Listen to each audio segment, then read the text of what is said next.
Pulichintala project విషయంలో TRS Congress మధ్య మాటల యుద్దం ముదురుతోంది. 32 గ్రామాలని ముంచి కాంగ్రెస్ పులిచింతల ప్రాజెక్టు కట్టించిందని మంత్రి హరీష్ రావు చేసిన కామెంట్స్ పై స్పందించారు టీపీసీసీ చీఫ్ ఉత్తమ్ కుమార్ రెడ్డి. పులిచింతల విషయంలో ప్రభుత్వం దొంగ కన్నీళ్లు కారుస్తోందని కౌంటర్ ఇచ్చారు.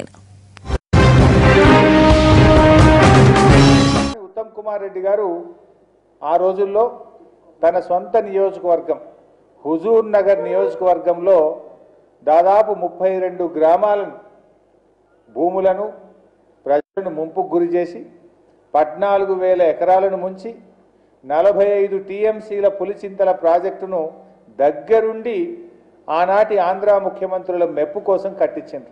ముంపు 14,000 ఎకరాలు ముంపుకు గురైంది. గ్రామాలు మునిగిపోయినాయి.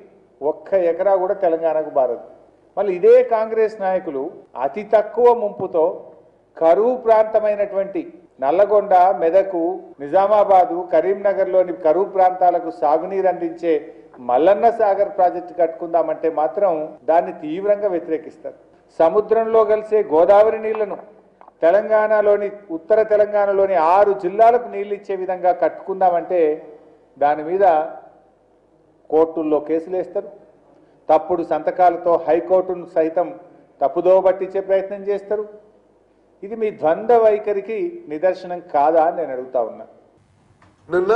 నిన్న మొన్న ఈ టిఆర్ఎస్ పార్టీ తరఫున మాట్లాడిన మంత్రి ఓ పెద్ద మనిషి స్పోక్స్ పర్సన్ అని తిరుగుతుంటాడు. ఒక ఆయన పవర్ ప్రాజెక్ట్ మేమే కట్టామని దానికి క్రెడిట్ తీసుకోవడానికి, ఒక ఆయన పులిచింతల డ్యామ్ కట్టడం ఇది ఫలానా ఇష్యూకి ఉత్తమ్ కుమార్ రెస్పాన్సిబుల్ అంటే డ్యామ్కేమో కాంగ్రెస్ రెస్పాన్సిబుల్ అన్నట్టు, పవర్ ప్రాజెక్ట్కేమో మేము అన్నట్టు.